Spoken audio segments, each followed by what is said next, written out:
اور یہ بات ذہن میں رکھیے گا کہ آقا کریم صلی اللہ علیہ کے مشکات نبوت کا فیضان ختم نہیں ہوا. اللہ تعالیٰ جل شانہ اس فیضان کو صرف اس دور کے صحابہ اور اس دور کے لوگوں تک محدود نہیں رکھا.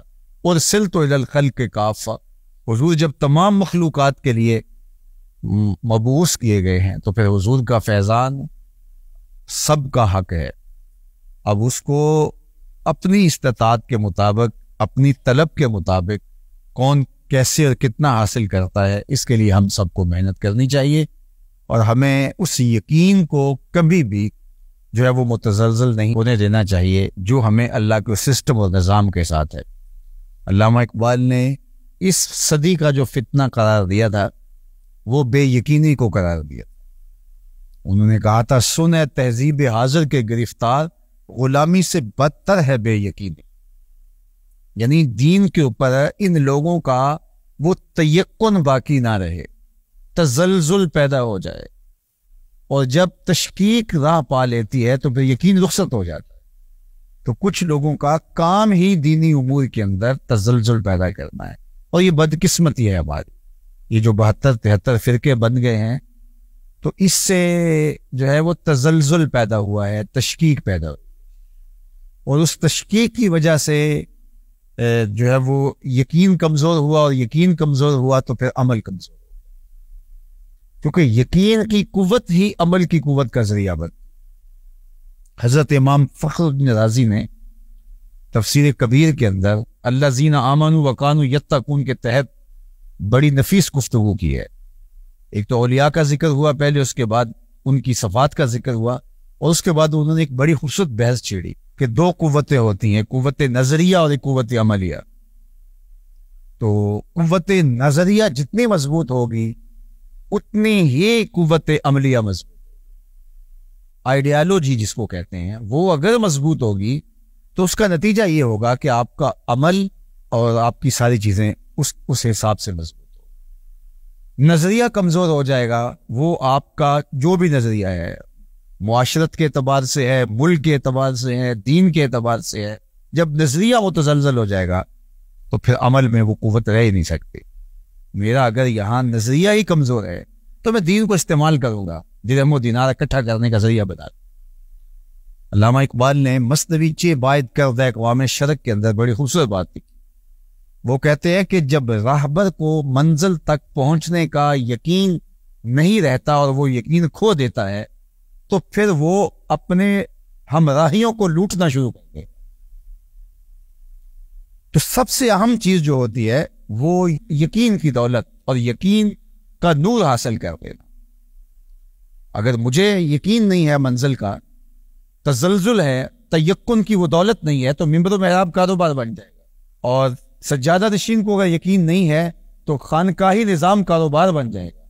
سیاستدان کو تیقن نہیں ہے تو یہ کاروبار حکومت جو ہے وہ جلب زر کا ذریعہ بن جائے گا. اور ایک مسلمان کو اگر یقین نہیں ہے تو اس کا اسلام رسوم و رواج کا مجموعہ بن جائے گا. تو سب سے اہم چیز جو توڑی جاتی ہے وہ تیقن کو کمزور کیا جاتا ہے. مسلمان کو کافر تو نہ بنایا جائے لیکن اس کو یقین کی دولت سے محروم کر دیا جائے.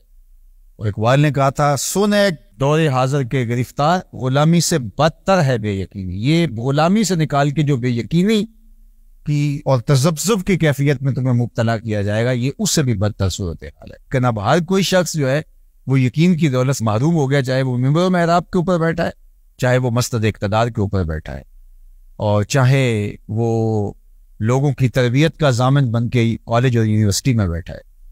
تو جب وہ یقین کی دولت سے محروم ہو جائے گا تو پھر وہ اپنی مادی اور سطحی خواہشات کی تکمیل میں لگ جائے گا کہ اس بہتے ہوئے گنگا کے اندر ہاتھ جتنے رنگ سکتے ہو تو رنگ لو، باقی جو ہے یہ منزل تک پہنچنے کا یہ کچھ ہے ہی نہیں. تو غلامی سے یہ بدتر صورتحال ہوتی ہے. تو ان میں سے ایک یہ پورا جو نظام ہے باطنی، یہ بھی عدم یقین کا سبب و ذریعہ ہوا. اور یہ کوئی اتفاقاً نہیں ہوا. جب سلطنت عثمانیوں کو توڑا گیا تو اس وقت 17 پوائنٹس تھے جن پر مسٹر ہیمفر نے کام کیا. وہ اس کی یادداشتیں آج بھی کیلیفورنیا کی یونیورسٹی میں پڑھی ہیں، اور اس کا ایک چیپٹر باقاعدہ دستیاب بھی ہے. آپ مسٹر ہیمفرک کے نظریات کو پڑھنا چاہیں تو آپ آج کل تو اصولیات پڑھ سکتے ہیں. تو 17 پوائنٹس تھے اس کے جس پر اس نے کام کیا. اس میں سے ایک اس کو یہ بتایا گیا تھا کہ جعلی سادات پیدا کیے جائیں.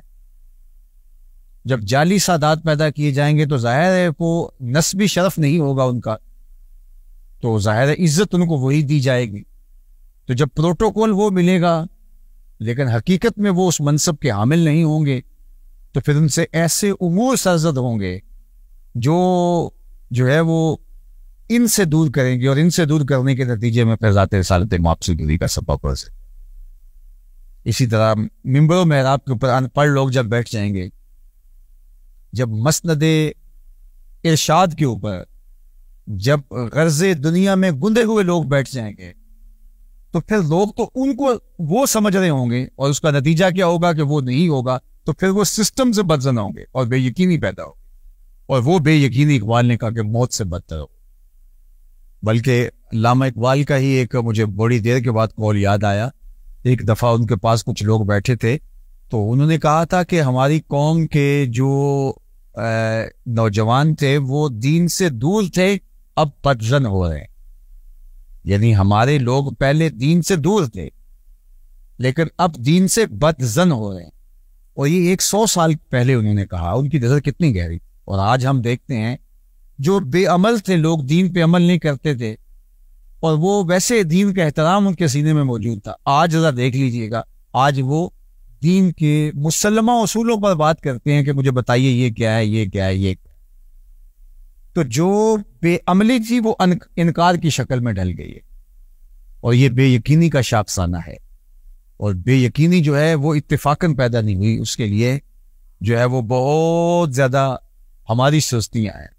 ایک تو یہ ہے نا کہ دشمن نے سازش کی ہے, میں اس کا بھی انکار نہیں کرتا, لیکن دشمن سے سازش سے تو ہم بہت نیچے آ گئے ہیں. علامہ اقبال علیہ الرحمہ نے ایک موقع پہ کہا موجودہ ہندی مسلمانوں کے حوالے میں کہ نئے بکف دولت کے سلطان برد, نئے بدل نورے کے شیطان برد. ان کی ہتھیلی میں مال کہاں ہے کہ کوئی ڈاکو لوٹے, اور ان کے دل میں نور کہاں ہے کہ شیطان. کتنی بڑی بات. کہا کہ ان کو ڈاکو کی لوٹنے کیوں آئے گا, ان کے گھر میں دولت ہی نہیں ہے, اور شیطان کیوں لوٹنے آئے گا, ان کے سینے کے اندر وہ نور ہی نہیں ہے جس کو شیطان نے لوٹنا ہے. نہ بکف مالے کہ سلطان برد, نئے بدل نورے کے شیطان برد. اب یہ کھڑا کہاں ہے ذرا دیکھے تو وہ اب اس کا وجود ہی تحلیل ہو جائے شرم سے, اگر یہ دیکھے مسلمان کی اس وقت میں کھڑا کہاں.